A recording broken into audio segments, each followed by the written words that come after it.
I'd been sitting in that waiting room for 3 hours, watching nurses shuffle past with their tired eyes and clipboard faces, when Dr. Patterson finally came through those double doors. I knew before he opened his mouth. You always know. "Mr. Brennan, I'm so sorry." 4 words. That's all it took to end 32 years of marriage. Victoria was gone. My wife, my partner, the woman who'd built an empire while I did whatever the hell I'd been doing for 3 decades. Supporting her, I'd told myself, being the steady hand, the quiet one, the one who didn't need the spotlight, the one who apparently didn't need anything at all. I signed papers. I made calls. I moved through the next 48 hours like a ghost, going through motions that felt choreographed by someone else. The funeral was massive. Victoria had known everyone who mattered in this city. Business partners, investors, socialites, politicians. They all came. They all said the right things. They all looked at me with that mixture of pity and discomfort that people reserve for widowers. My son, Ethan, stood beside me at the service. 30 years old, sharp-suited, with Victoria's eyes and her calculating mind. His wife, Jennifer, clung to his arm like she was afraid he'd float away. They looked perfect together. They always did. The golden couple, everyone said. The heirs to the Brennan fortune. I should have seen it coming. 3 days after we buried Victoria, her lawyer, a man named Douglas Pemberton who'd been handling her affairs for 15 years, called me into his office. Ethan was already there when I arrived, sitting in one of those leather chairs that cost more than most people's cars. He didn't get up when I walked in, just nodded. Casual, like we were meeting for coffee. Pemberton cleared his throat. He was one of those lawyers who wore his importance like cologne, too much of it, suffocating everyone in the room. "Gentlemen, thank you for coming. I know this is a difficult time, but we need to address Victoria's will." I sat down. My hands felt cold. Victoria was very specific about her wishes, Pemberton continued, sliding a folder across his desk. She updated her will 6 months ago. 6 months, while I was sleeping beside her every night, holding her hand, promising her everything would be okay. The details are extensive, but I'll summarize the major points. Ethan, you inherit Brennan Industries in its entirety. All assets, holdings, and associated properties. This includes the villa in Westchester, the apartment in Manhattan, and the controlling shares in all subsidiary companies. The total estimated value is approximately $23 million. I felt something crack inside my chest. Not break, just crack, like ice on a pond when you step too close to the edge. Ethan's face remained neutral. He'd known. Of course he'd known. And for Mr. Brennan, Pemberton looked at me with something that might have been sympathy if lawyers were capable of that emotion. "Victoria has left you the property at 1847 Blackwood Lane." I stared at him. "The old house." "Yes, the original family property. The house where Victoria had grown up. A rotting Victorian nightmare on the edge of town that hadn't been occupied in 20 years. The place was falling apart. Broken windows, a roof that probably leaked like a sieve, foundation issues that would cost a fortune to fix. Victoria had talked about selling it 100 times but never did. Some sentimental attachment to her childhood, she'd said. Now it was mine. My inheritance. My reward for 3 decades of marriage. "There must be a mistake," I said. My voice sounded strange, distant. "I assure you there's no mistake. Victoria was very clear. The house and its contents belong to you. Everything else goes to Ethan." I looked at my son. He was studying his phone, scrolling through something with his thumb, not even pretending to care. "Ethan, did you know about this?" He glanced up. "Mom mentioned it, yeah." "And you didn't think to tell me?"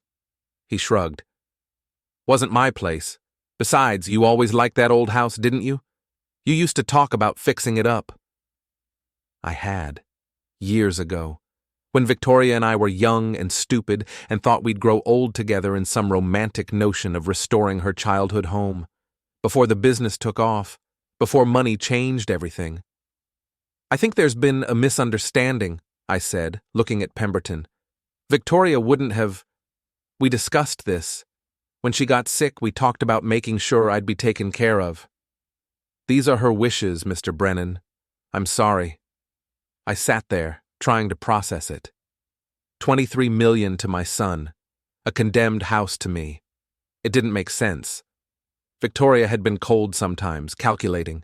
But this? This was cruel. Is there anything else? Ethan asked, standing up. I've got a meeting at 3. Pemberton shook his head. That covers the essentials. We'll need to schedule a more detailed session to go over the specifics of the company transfer, but we can do that next week. Ethan nodded and walked toward the door. Then he stopped, turned back to me. You should check out the house, Dad. Get a feel for what needs to be done. If you want to sell it, I know some people who might be interested in the land. We can work something out. Work something out. Like I was some charity case. Like he was doing me a favor. After he left, I sat there for another 10 minutes, staring at that folder on Pemberton's desk. Finally, I stood up. Can I have a copy of the will? Of course. I'll have my assistant make one for you. I drove to Blackwood Lane that afternoon. I don't know why. Maybe I needed to see it. To confirm that this wasn't some sick joke, that my wife had really left me with nothing but a rotting piece of her past. The house looked worse than I remembered. The paint had peeled away completely in places, revealing gray wood underneath that had probably started rotting years ago. The porch sagged in the middle. Several windows were broken, covered with plywood that had warped from rain. I sat in my car for 20 minutes just looking at it. This was my life now. This was what I'd earned. Finally, I got out. The front door was locked, but I had the key. Pemberton had given it to me along with the deed. It stuck in the lock. I had to jiggle it for a full minute before something clicked and the door swung open. The smell hit me first. Mold and dust and something else. Something old. The kind of smell that settles into a place when no one's lived there for decades. The furniture was covered with sheets, ghostly shapes in the dim light. The floorboards creaked under my weight. In the corner, water had leaked through the ceiling, leaving a dark stain that spread across the floor like an ink blot. I walked through the rooms slowly. The kitchen was a disaster. Cabinets hanging off their hinges, a sink full of rust, countertops that had warped and cracked. The living room wasn't much better. The stairs looked like they might collapse if I tried to climb them. This was my inheritance, my future. I was about to leave when I noticed the basement door. It was hidden behind a stack of old boxes, barely visible in the shadows. I pulled the boxes away. They were lighter than they looked, mostly empty, and opened the door. The stairs leading down were narrow and steep. I used my phone's flashlight to see. The battery was at 15%. I should have left. Should have come back another day with proper equipment. But something pulled me forward. Some instinct that said I needed to see everything, to know exactly what Victoria had done to me. The basement was smaller than I expected. Low ceiling, concrete floor, walls that wept moisture. It was mostly empty, a few old boxes, some broken furniture, a water heater that probably hadn't worked in years. And then I saw it. In the corner, half hidden behind a collapsed shelf, was a safe. It was old. The kind of heavy steel safe that people used in the 50s and 60s. The paint had rusted off in patches, but it was still solid, still locked. I knelt beside it, running my hand over the surface. Why would Victoria keep a safe in this abandoned house? What could possibly be in here that she'd want to hide? The lock was a combination dial. Old-fashioned. I tried Victoria's birthday. Nothing. I tried Ethan's. Nothing. I tried our anniversary. Nothing. I sat back on my heels, frustration building.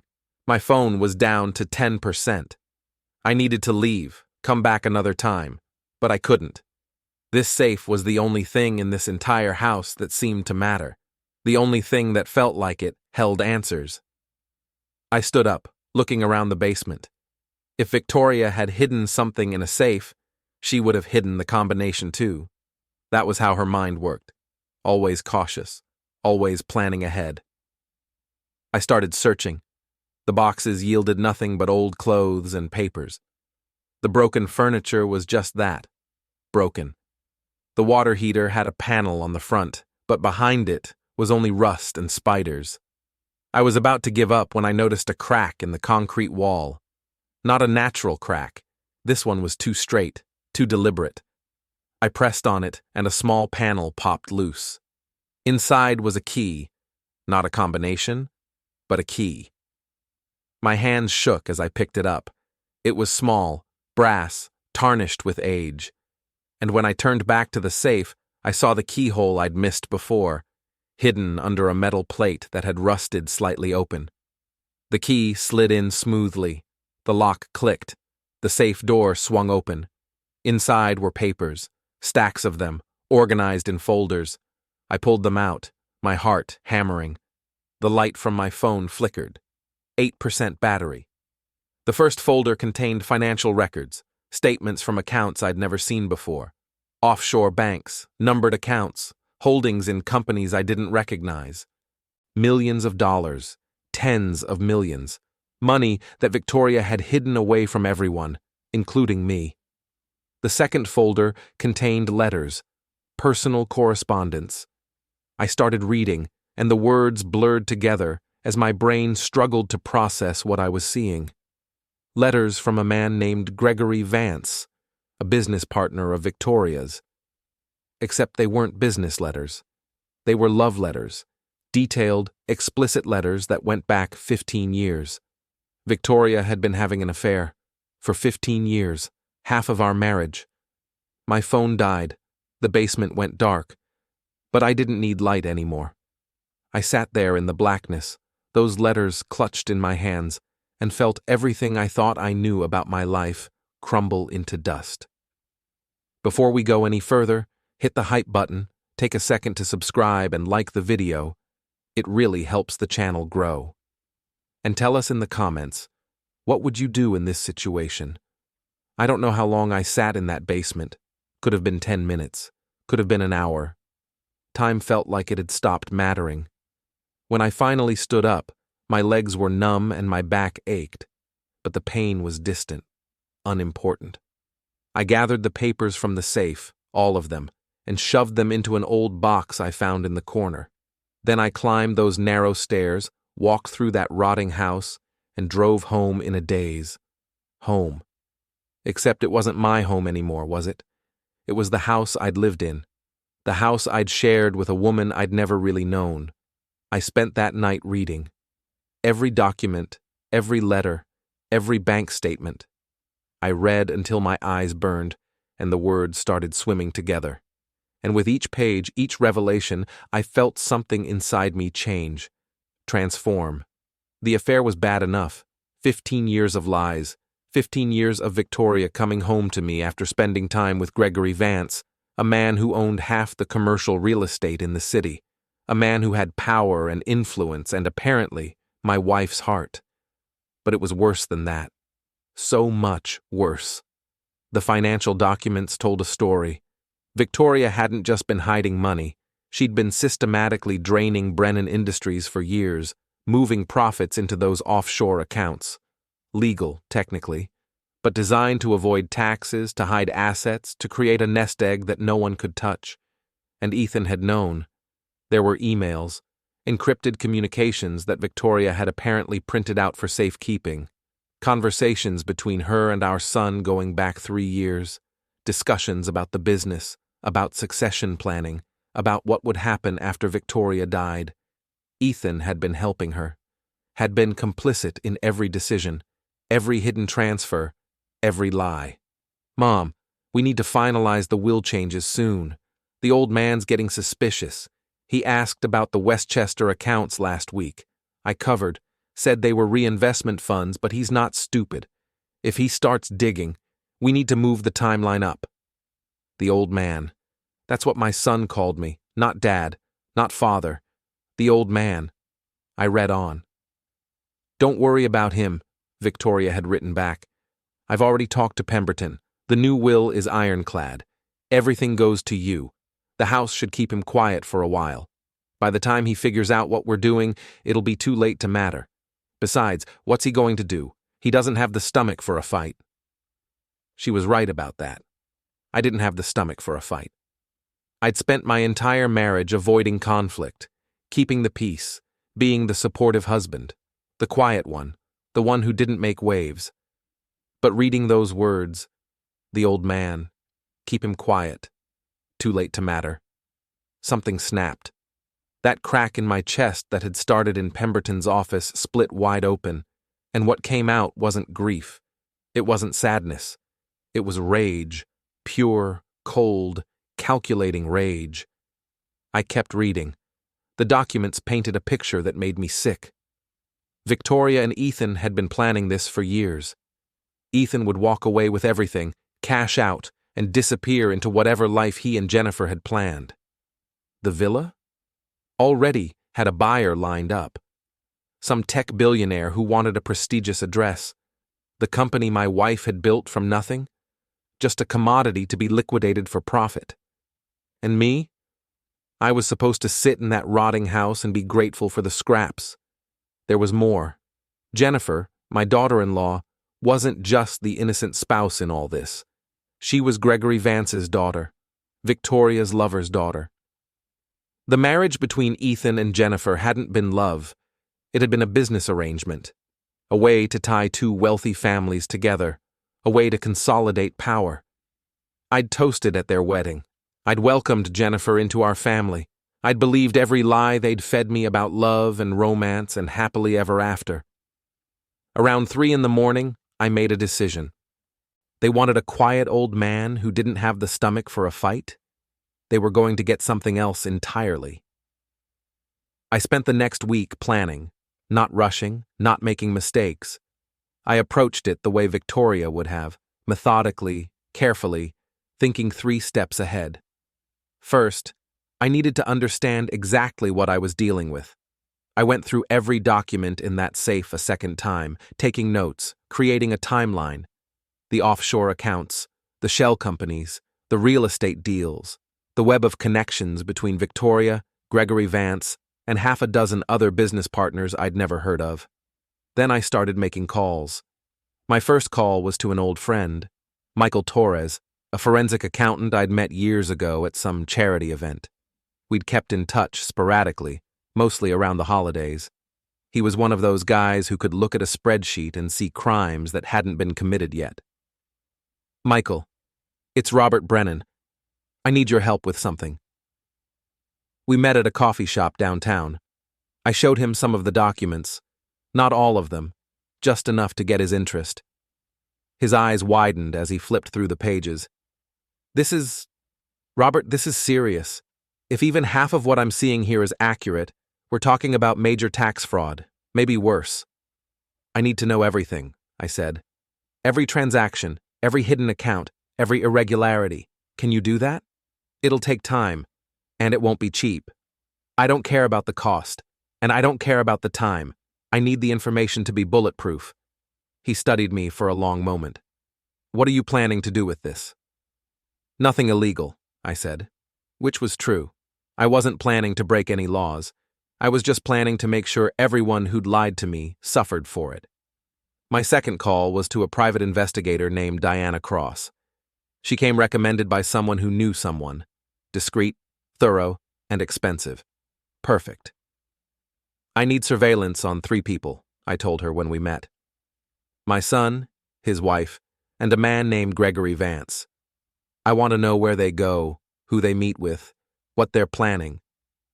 Are you expecting to find something specific? She asked. I'm expecting to find everything.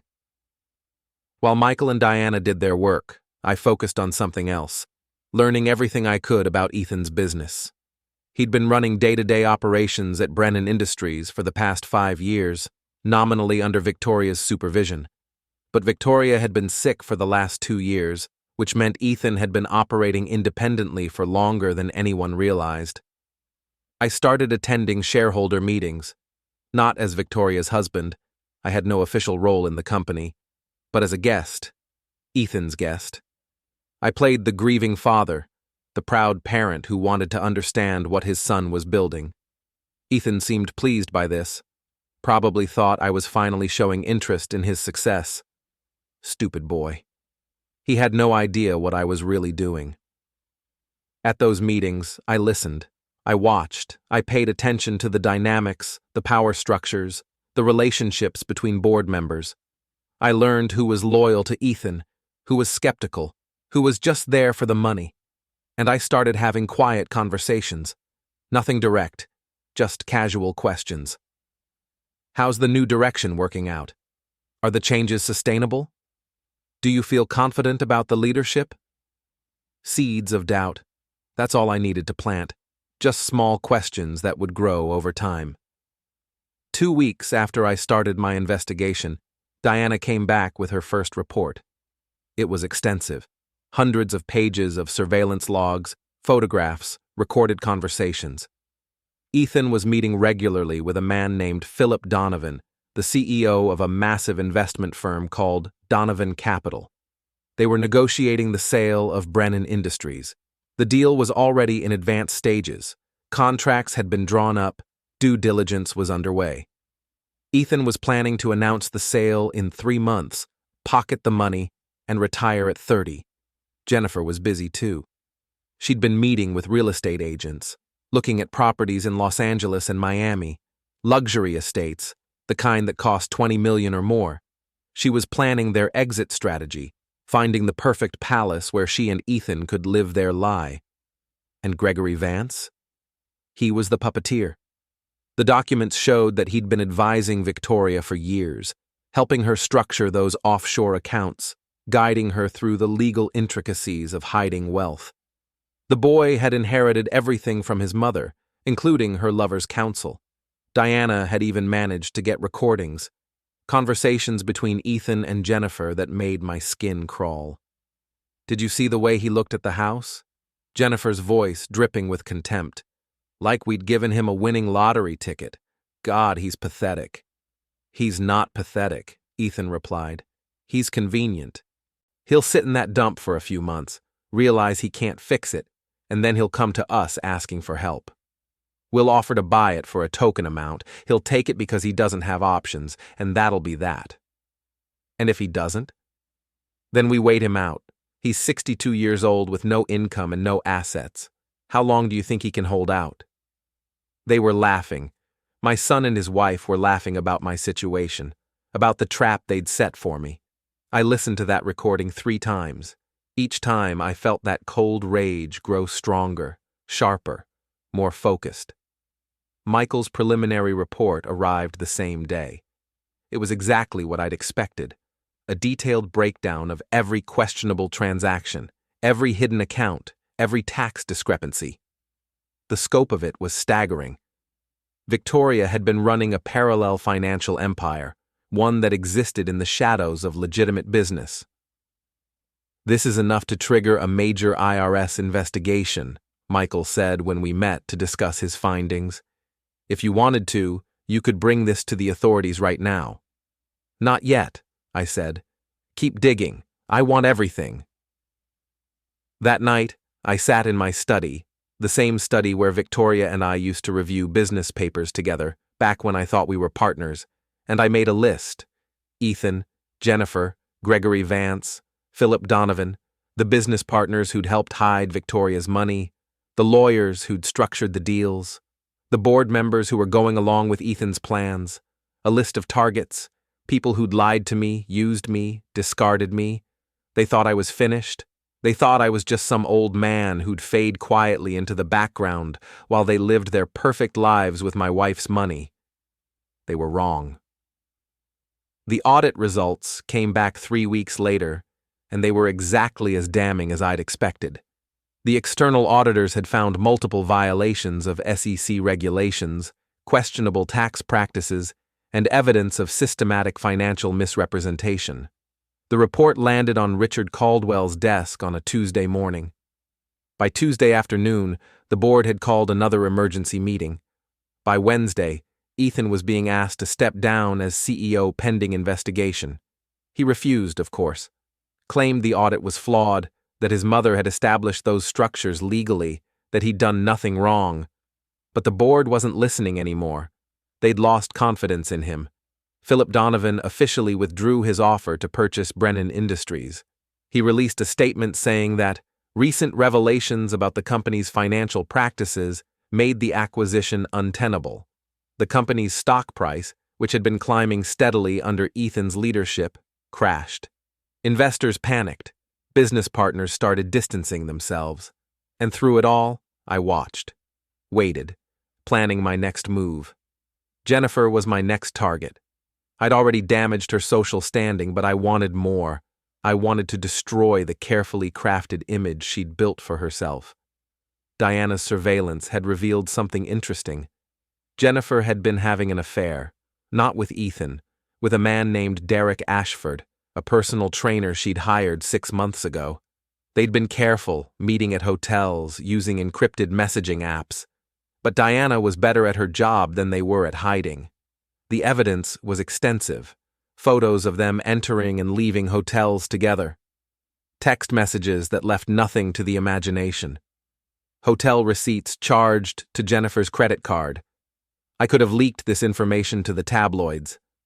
That would have been easy, but it would also have been too quick, too simple. Instead, I decided to tell Ethan. I called him, asked him to meet me for coffee. He hesitated. We hadn't spoken since our confrontation at the house, but eventually agreed. We met at a quiet place downtown. He looked terrible. The stress of the audit, the suspended sale, the scrutiny from the board, it was taking its toll. "What do you want?" he asked as soon as he sat down. "To talk," I said. "Father to son. We're past that." "Are we?" I pushed a manila envelope across the table. "Open it." He stared at the envelope like it might explode. Finally, he opened it. Inside were photos, Jennifer and Derek, in restaurants, walking together, entering a hotel. The images were clear, undeniable. Ethan's hands shook as he looked through them. His face went from pale to red to pale again. "Where did you get these?" "Does it matter? How long have you known?" "A few weeks." He looked up at me, and for the first time since this all started, I saw something other than arrogance in his eyes. I saw pain. "Why are you showing me this?" "Because you need to see who the people in your life really are. Jennifer, Gregory, all of them. They're not your family. They're not your friends. They're just people using you for what you can give them. And you? What are you? I'm your father, and I'm the only person who's ever going to tell you the truth." He gathered up the photos, shoving them back in the envelope. "What do you expect me to do with this?" "Whatever you want. I'm just giving you information. What you do with it is up to you." He stood up. "I know what you're doing. You're trying to destroy everything Mom built, everything I've worked for. Your mother destroyed herself. She built a house of cards and now it's falling down.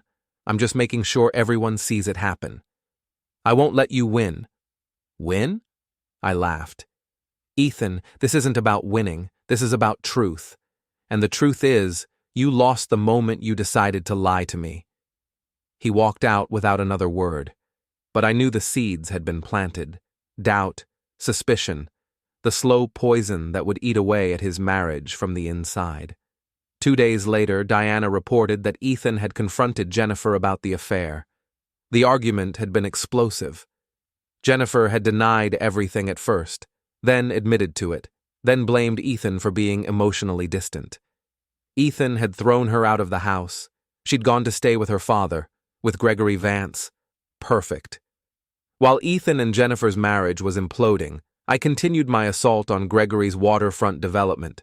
The city council had ordered a comprehensive environmental review, which meant months of delays. Gregory's investors were getting restless. I also started making some calls of my own. quiet conversations with people who had influence in the real estate world, mentioning my concerns about Gregory's business practices, asking pointed questions about his financial backing, his permits, his relationships with city officials. The rumors started spreading. Nothing concrete, just whispers. But in business, whispers are sometimes more damaging than facts. Gregory's banks started calling. His investors wanted meetings. His partners were suddenly hard to reach. And through it all, I maintained my image as the concerned citizen, the grieving widower who was just trying to protect his city's legacy. Michael called me one evening with an update on his ongoing investigation into Victoria's finances. "Robert, I found something interesting. The offshore accounts your wife set up? They're not just sitting there. Money's been moving. Recently. Ethan's been accessing them? Not Ethan. Gregory Vance. He's got signing authority on most of the accounts, has had it for years. How much has he taken? About $3 million over the past 2 months. Small transfers, designed not to raise flags. But they're adding up. Is it illegal? Probably not. If he has legitimate signing authority, he can move the money. But morally, ethically, he's stealing from your son." I thought about this. Gregory, Victoria's lover, was now stealing from their son. The web of betrayal went deeper than I'd imagined. "Can we prove it?" I asked. "I can document the transfers, show where the money went, but proving theft would require showing that he didn't have permission to make those transfers. What if Ethan didn't know about it? Then we'd have a case, but you'd have to convince Ethan to press charges, and given everything else that's going on, let me handle Ethan." I met with my son again the following week, this time at his office, what used to be Victoria's office. The place looked different now, colder, less lived in, like Ethan was already preparing to abandon it. "I have more information for you," I said without preamble, "about Gregory." Ethan looked exhausted. The separation from Jennifer was clearly taking its toll. "I don't want to hear it. You need to hear this. Gregory's been stealing from you." That got his attention. "What?" I laid out the evidence. The offshore accounts, the transfers, the millions of dollars that Gregory had been quietly moving into his own pockets. "He can't do that. Those accounts are mine now. Mom left them to me." She also gave him signing authority, probably thought he'd be trustworthy, or maybe she just didn't care what happened after she was gone. Ethan stared at the documents, his hands trembling. "He was Mom's. They were... I know." "You knew? About their affair?" "I found out. After she died. Found letters in the safe." Ethan's face crumbled. For a moment he looked like a child again, lost and confused and hurt. "Why didn't you tell me? Would you have believed me? 2 months ago, if I'd told you your mother was having an affair with Gregory Vance, would you have listened?" He was quiet. We both knew the answer. "What do I do?" he finally asked. "You get a lawyer. You freeze those accounts. You press charges for theft. That'll blow up everything. The audit, the company, Jennifer's family. It's already blown up, Ethan. I'm just showing you the crater." He looked at me and I saw something shift in his expression. Understanding. Maybe even respect. "You planned all of this, didn't you? The audit, the revelations about Jennifer, this thing with Gregory. You've been orchestrating everything." "I've been revealing the truth. That's all. The truth about your mother, about your marriage, about the people you trusted. If it looks like a plan, that's only because the lies were so well organized. Are you happy now? Watching everything fall apart? Happy? No. Satisfied? Getting there." He stood up. "I'll call my lawyer. We'll go after Gregory. But after that, I want you out of my life. Forever." "That's fine," I said. "As long as you understand what I've taught you." "What's that?" "Trust no one. Not your wife. Not your business partners. Not even your father. Everyone lies. Everyone betrays. It's just a matter of when." I left him there, sitting in his mother's office, surrounded by the ruins of everything he'd thought was real. The scandal surrounding Gregory Vance's development deal expanded like a wildfire. What started as questions about ethics violations turned into a full-scale investigation. Federal regulators got involved. The FBI started looking into potential bribery charges. Gregory hired expensive lawyers, but they couldn't stop the momentum. His reputation was destroyed. His business was crumbling. And thanks to Ethan freezing those offshore accounts, he didn't have the liquid capital to fight back. Within a month, Gregory Vance filed for bankruptcy. Jennifer called Ethan, begging him to help her father. Diana caught that conversation too. "Please," Jennifer was saying, "he's losing everything. The house, the business, everything he's worked for." "Where was his concern when he was stealing from me?" Ethan replied. "He wasn't stealing. Mom gave him permission to manage those accounts." "To manage, not to raid. He took $3 million, Jennifer. $3 million that should have been mine. We're still married. That money is ours. We're separated. And once the divorce is final, you won't get a penny."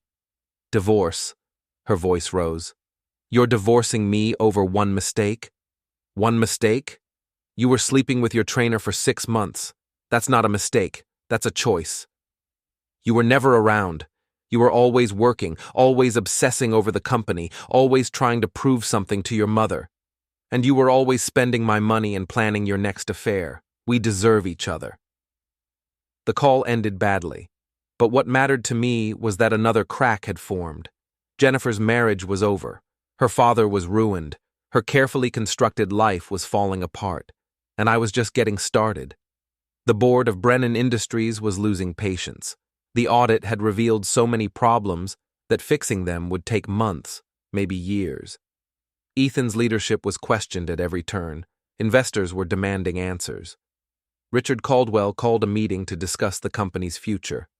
I wasn't invited.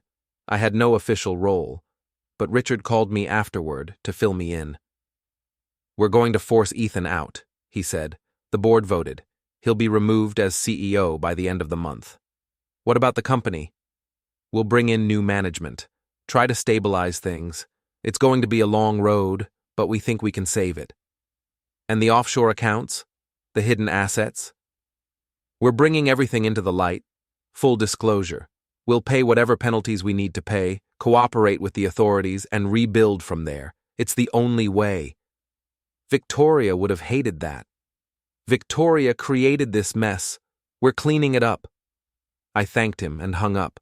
Then I sat in my study, the same study where I'd read Victoria's letters, where I'd planned my revenge, and felt something close to satisfaction. Ethan was losing the company. Jennifer was losing her marriage. Gregory was losing everything. And me? I was finally winning. But I wasn't finished. The next phase required me to confront the people who'd enabled all of this. The lawyers, the accountants, the business partners who'd helped Victoria hide her fortune. Douglas Pemberton, Victoria's lawyer, was at the top of my list. He'd known about the offshore accounts, had helped structure them, had drawn up the will that left me with nothing. I made an appointment to see him. "Professional courtesy," I said. "Just some questions about the estate." He received me in his office, all polished wood and leather chairs, the same office where he'd told me about my inheritance 3 months ago. "Robert, good to see you. How are you holding up?" "Better every day," I said. "I wanted to ask you about something. The offshore accounts Victoria set up. Did you help her create those?" His smile faltered. "I provided legal counsel on various matters over the years.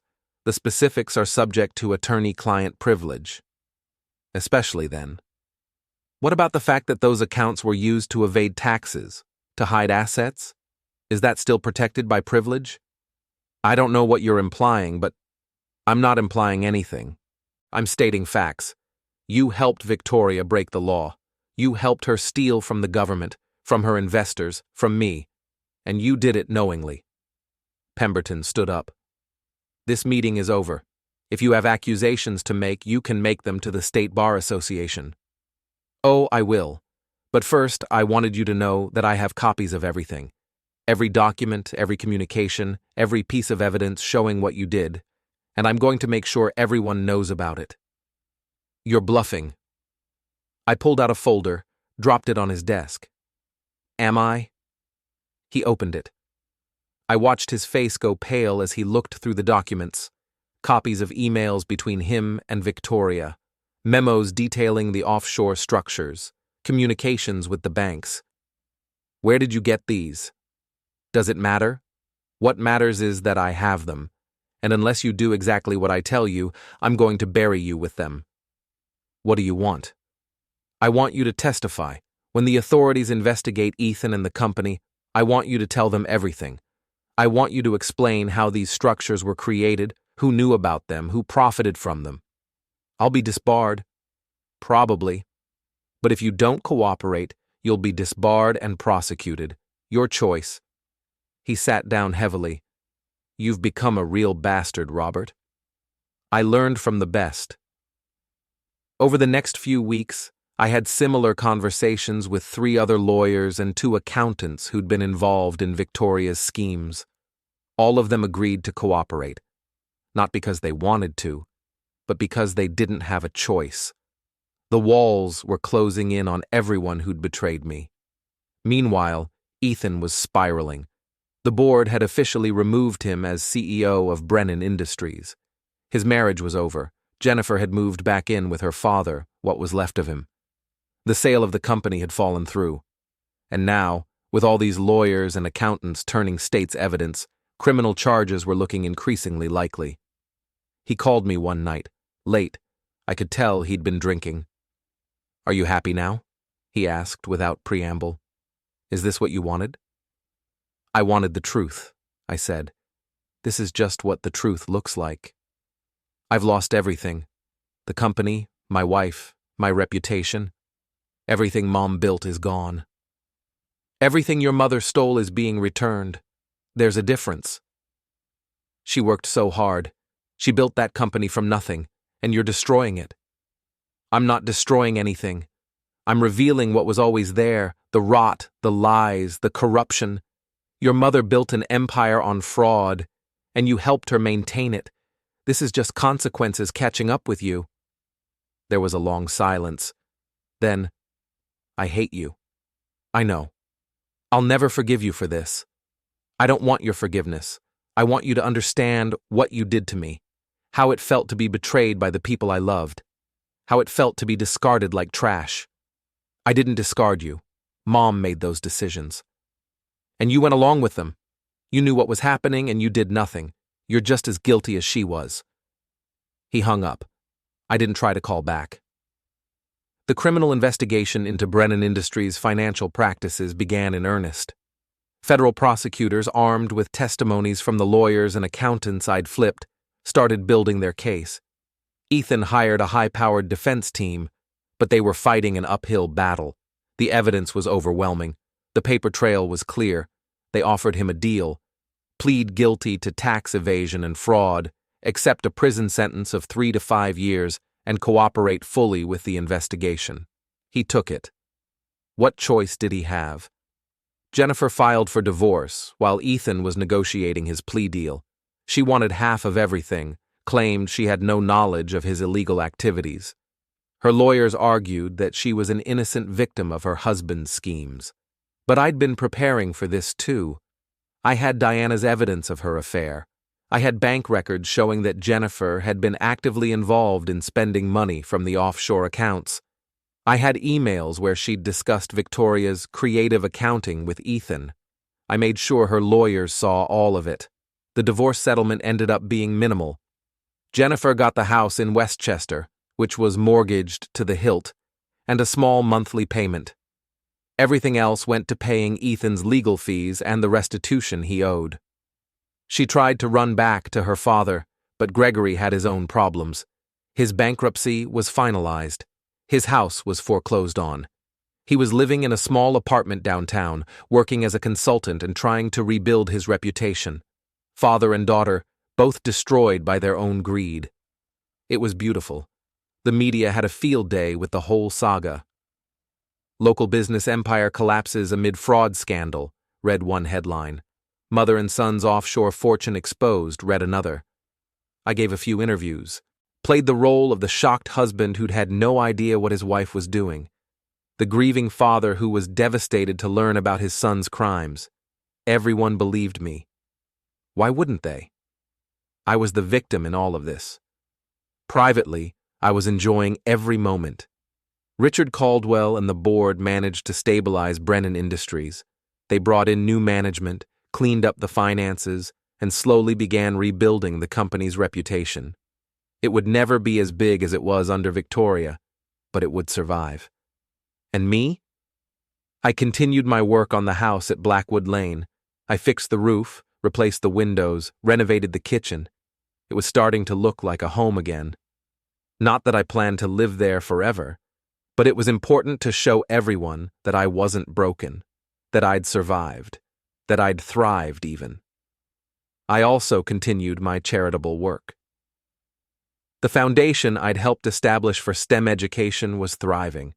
My donations to environmental causes were making a real difference in the community. I was becoming known as a philanthropist, a community leader, a man of integrity. The irony wasn't lost on me. The same hospital where she'd died, the same event where I'd started my campaign against Jennifer's social circle. The room was full of familiar faces. Amanda Sutton was there, organizing as always. Melissa Hartwell, Catherine Price, and dozens of others who made up the city's elite. Jennifer was conspicuously absent. She'd been excluded from the guest list. No one had said it explicitly, but everyone knew why. She was no longer one of them. She was damaged goods. I worked the room like I'd been doing this my whole life, shaking hands, making small talk, discussing foundation business. People gravitated toward me. They wanted my opinion, my support, my money. Amanda pulled me aside at one point. "Robert, I have to tell you, watching you this past year has been inspiring. You've shown remarkable grace." "I'm just doing what Victoria would have wanted," I said, "honoring her memory in the best way I can. She would be proud of you." I doubted that. If Victoria could see what I'd done to her carefully constructed legacy, she'd be furious. But Amanda didn't need to know that. The evening wound down. I was heading toward the exit when I saw Gregory Vance. He looked terrible. Older, thinner, defeated. He was talking to someone I didn't recognize, probably trying to network his way back into relevance. Our eyes met across the room.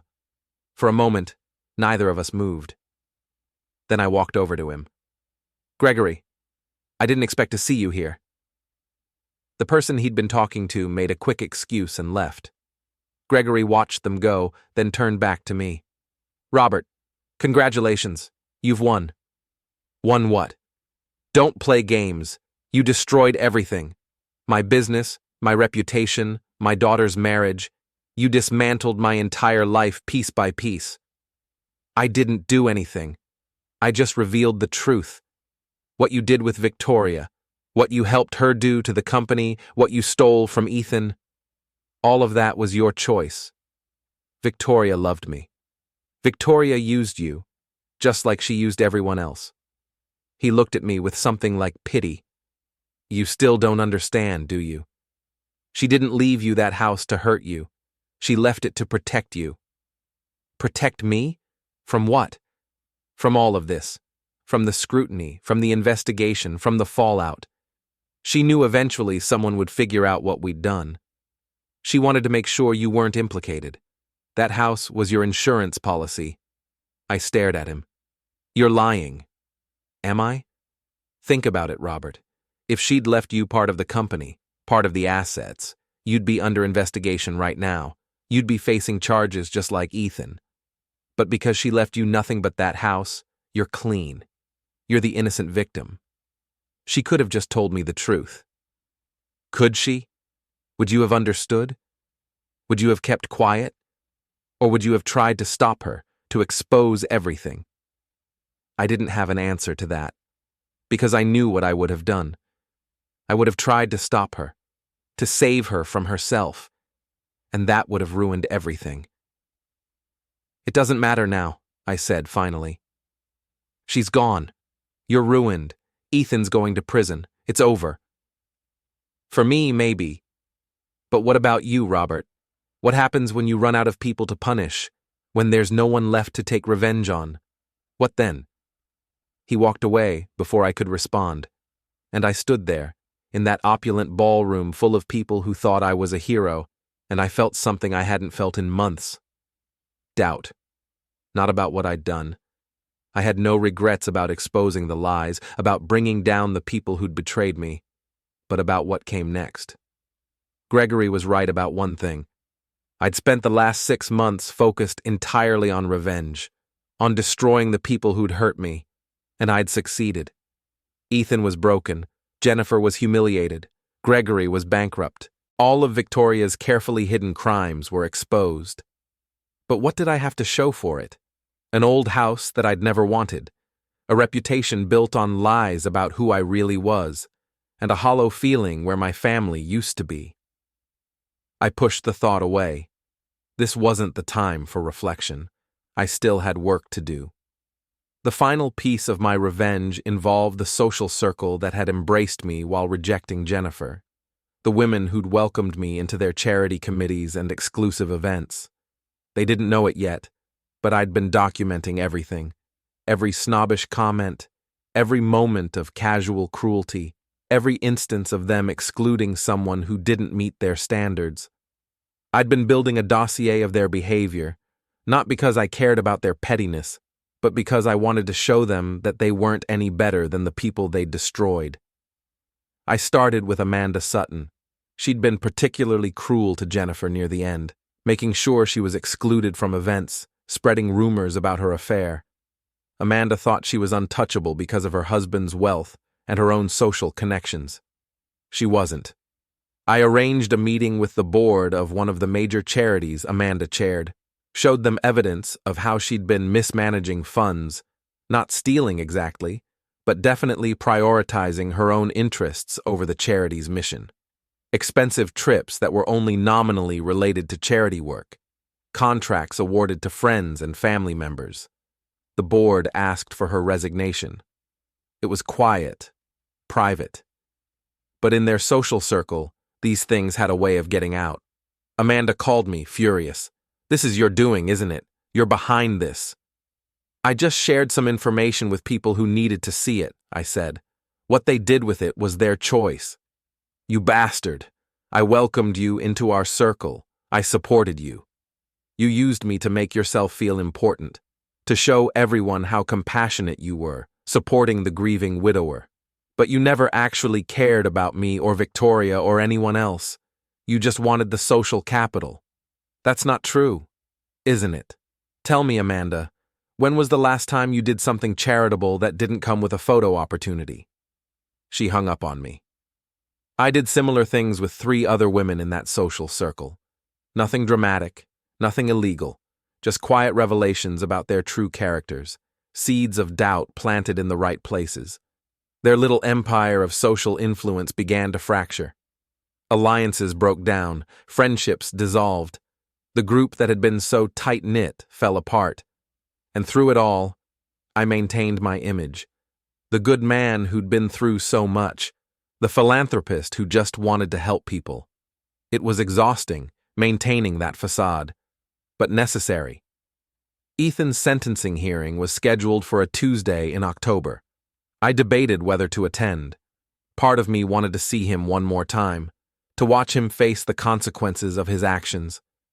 Part of me wanted to stay away, to let him face this alone, the way he'd left me alone.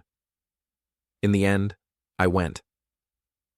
The courtroom was small, surprisingly so for such a high-profile case. Ethan sat at the defendant's table with his lawyers, dressed in a suit that probably cost more than most people made in a month. He looked older than his 30 years. Prison was aging him prematurely. Jennifer was there, sitting in the back. She didn't look at Ethan, didn't look at me, just stared straight ahead, her face blank. The judge read through the charges, the plea agreement, the sentencing recommendations. Ethan was given 4 years in federal prison, followed by 3 years of probation. He'd serve his time at a minimum security facility, which meant he'd be relatively safe, relatively comfortable. Still, 4 years. 4 years of his life gone. At 34, when he got out, he'd have no career, no money, no prospects. I felt nothing watching him get sentenced. No satisfaction, no remorse. Just a kind of empty acknowledgement that this chapter was ending. After the hearing, I waited outside the courtroom. Ethan came out with his lawyers, and for a moment, our eyes met. He walked over. "Did you get what you wanted?" "I don't know," I said honestly. "Did you?" "I deserved this. I know that now. What we did to you, what Mom did, it was wrong. Yes, it was. But I need you to understand something. Mom didn't do this to hurt you. She did it because she was scared." "Scared of what?" "Of losing control, of being vulnerable. She spent her whole life building that company, building that fortune, and she couldn't stand the idea of someone else having power over any of it. Even you. Especially me." He nodded. "She loved you, Dad, in her own way. But she loved control more. That's not love." "I know. I'm learning that now." He paused. "For what it's worth, I'm sorry. For everything." It was the first time he'd apologized. The first time he'd acknowledged his role in all of this. I wanted to feel something, forgiveness, understanding, something. But I felt nothing. "Goodbye, Ethan. Goodbye, Dad." He left with his lawyers. Jennifer approached me as I was heading to my car. "Can we talk?" "I don't think we have anything to say to each other. Please, just 5 minutes." I stopped. "Fine. 5 minutes." She looked terrible up close. The stress of the past months had taken its toll. Dark circles under her eyes, worry lines around her mouth. This wasn't the polished socialite I'd met at her wedding. "I want you to know I didn't know," she said, "about the offshore accounts, the tax evasion, any of it. I thought your wife was just very successful. You knew enough. You knew Victoria was hiding money. You knew the inheritance was suspicious. You just didn't care because you were benefiting from it." "You're right. I didn't care. I should have." "Why are you telling me this?" "Because I want you to understand that I've lost everything too. My marriage, my reputation, my father. Everything I thought was real turned out to be a lie. Welcome to my world." She almost smiled at that. "You're good at this. The revenge thing. Most people wouldn't have the stomach for it. Most people aren't pushed as far as I was. Do you feel better now? Now that we're all suffering?" I thought about it.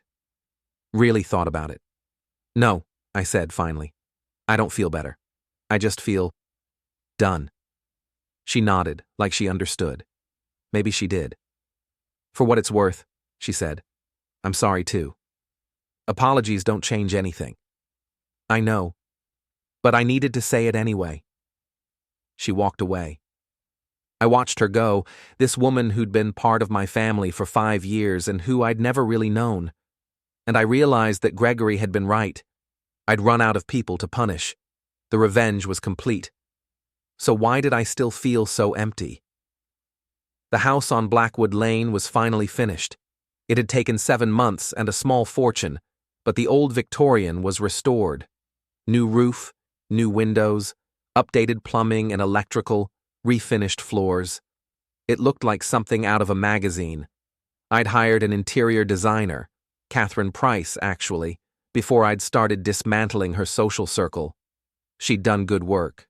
The place looked lived in, but elegant. A home, not just a house. I moved in on a Saturday in November. The movers brought my belongings from the apartment I'd been renting.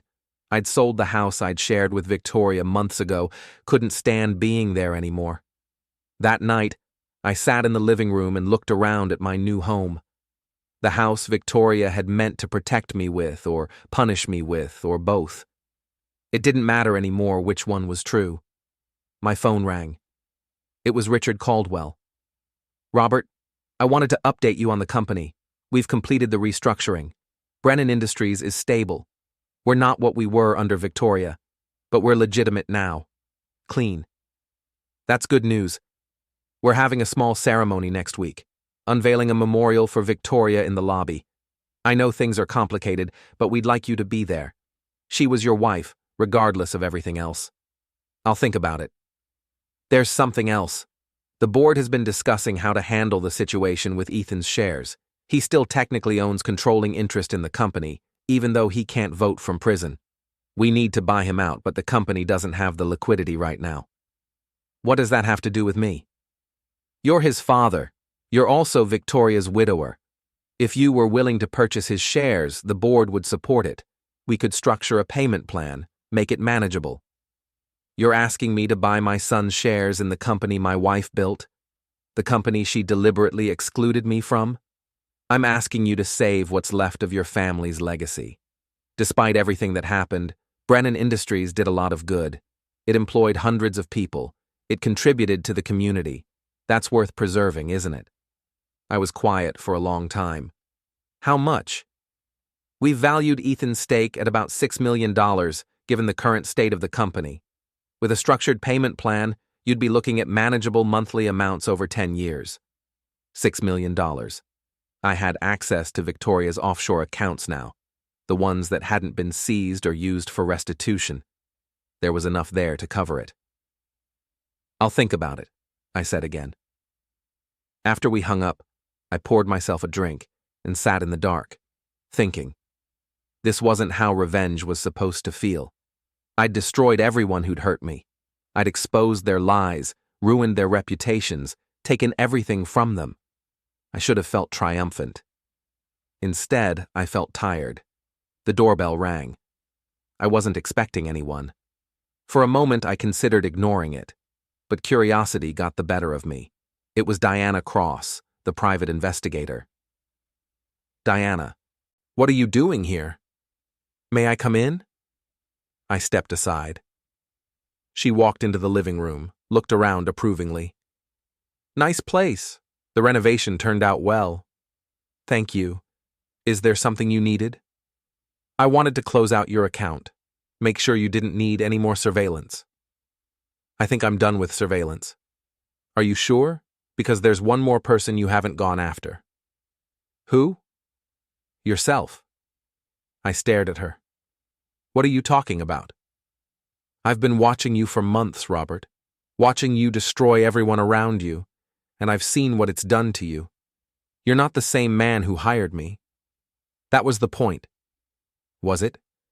Because from where I'm standing, you look just as lost now as you did when you walked into my office 6 months ago. You've just traded one kind of pain for another. I don't need a therapist. No, you need a friend. But you've systematically destroyed every relationship in your life. Your son, your daughter-in-law, your late wife's memory, even the people who tried to help you. Those people were liars and thieves. Some of them were, but not all of them. Richard Caldwell tried to help you. Michael Torres tried to help you. I tried to help you. And you've treated everyone like they're the enemy. Are you? That's the question, isn't it? At some point, you decided that everyone was against you. And you've spent the last 6 months proving yourself right. I wanted to argue with her, to tell her she was wrong, but I couldn't. What do you want from me? I asked. I want you to think about what comes next. You've had your revenge. You've destroyed everyone who hurt you. Now what? Are you going to spend the rest of your life in this beautiful house, alone and bitter? Maybe. That's not a life, Robert. That's just existing. She left without waiting for a response. I stood in my living room, surrounded by expensive furniture and fresh paint, and I felt more alone than I'd ever felt in my life. The next morning, I drove to the prison where Ethan was being held. It wasn't visiting day, but I'd made arrangements. Money can open a lot of doors, even in a federal prison. They brought him to a small meeting room. He looked surprised to see me. Dad, what are you doing here? I wanted to talk to you about the company. What about it? Richard called me. They want to buy out your shares. They need someone to finance it. And you're considering it? I don't know. That's why I'm here, to ask you what you think. He laughed, but it was a bitter sound. You're asking me? After everything? You're still my son, and it's still your mother's company. I figured you might have an opinion. He was quiet for a long moment. Sell them. Take the money. I don't care anymore. That's it? You don't care? What do you want me to say, Dad? That company destroyed our family. Mom's obsession with it, the lies she told to protect it, the crimes she committed to grow it. It's poison. Let someone else deal with it. It was also her legacy, her life's work. Her legacy is a prison sentence and a ruined reputation. That's what she left behind. That and a trail of people she hurt. Including you. Including me. He looked at me directly. Including you. Is that an apology? It's an acknowledgement. I'm not going to apologize again, Dad. I did what I did. I knew it was wrong and I did it anyway. I have to live with that. So do I. Yeah. I guess you do. We sat in silence for a while. Finally, I stood up. I'll take care of the shares. You'll get the money. Not all of it. Some of it will go to restitution and fees. But enough to have something when you get out. Why are you helping me? Because despite everything, you're still my son, and I'm still your father. That has to mean something. Does it? I didn't have an answer to that. So I left. Over the next few weeks, I negotiated the purchase of Ethan's shares. It was complicated. Lawyers, accountants, payment structures, but eventually we reached an agreement. I became the majority shareholder of Brennan Industries. The irony wasn't lost on me. The company that Victoria had deliberately kept me away from was now mine.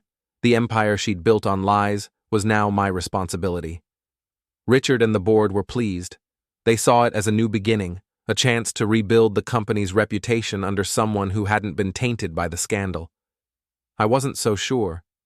Every time I walked into that office, Victoria's office, now mine, I felt her presence, her ghost, the weight of everything she'd done.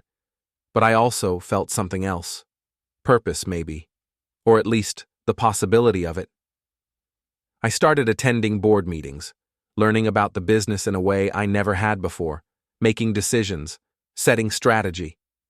I was good at it, better than I expected. Maybe I'd learned something from Victoria after all, or maybe I'd just learned something from taking her down. The memorial service for Victoria was small, just the board members, a few longtime employees, and me. They unveiled a plaque in the lobby with her name and the years she'd led the company. People said nice things, talked about her vision, her drive, her contributions to the community. They didn't mention the fraud, the lies, the offshore accounts. Those things existed in a separate reality, one that didn't belong in a memorial service. I gave a short speech, talked about Victoria's complexity, her brilliance, her flaws. I didn't pretend she was a saint, but I didn't condemn her either. Just acknowledged her for what she was, a deeply flawed person who'd achieved remarkable things in deeply flawed ways. After the service, I stood alone in front of that plaque and tried to feel something, love, hate, anger, grief. But all I felt was tired. She would have liked this, someone said behind me. I turned to find Michael Torres standing there. The memorial, I mean. Simple but respectful. Michael, I didn't know you were coming. Richard invited me. Said you were going to be here. Thought you might want a friendly face. Am I supposed to have friendly faces anymore?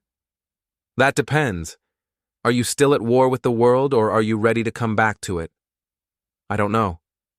That's progress. 6 months ago, you would have said you were still at war. We walked out of the building together. It was a cold day, typical for December, the kind of day that makes you want to stay inside where it's warm. I destroyed a lot of people, I said. You destroyed some guilty people, Michael corrected. There's a difference. Is there? Gregory's bankrupt. Jennifer's divorced. Ethan's in prison. Amanda and her friends have lost their social standing. Even the lawyers and accountants who helped Victoria, they've all suffered because of what I did. They suffered because of what they did. You just made sure everyone knew about it. That's what Diana said. She said I've spent 6 months proving that everyone's against me. Are you asking if I think you went too far? Maybe. Michael was quiet for a moment. I think you did what you needed to do. You were wronged, profoundly wronged by people you trusted, and you made sure they faced consequences for that. There's nothing wrong with that. But now you need to figure out what comes next. Revenge is a short-term solution. It gets you through the immediate pain, but it doesn't tell you how to live afterward. How do I do that? I don't know, Robert. That's something you have to figure out for yourself. He left me standing on the sidewalk outside Brennan Industries. I looked up at the building, my building now, and tried to imagine a future there, running the company, making it something better than what Victoria had made it. Maybe that was the answer. Not revenge, not wallowing in what had been done to me, but building something new from the ashes. Or maybe I was just fooling myself. Maybe there was no redemption for what I'd done. Maybe I'd crossed too many lines, hurt too many people, burned too many bridges. I didn't know. And standing there in the cold December wind, I realized I didn't have to know. Not yet. I could just take it one day at a time, run the company, fix the house, try to be something other than the monster I'd become. It wasn't much, but it was a start.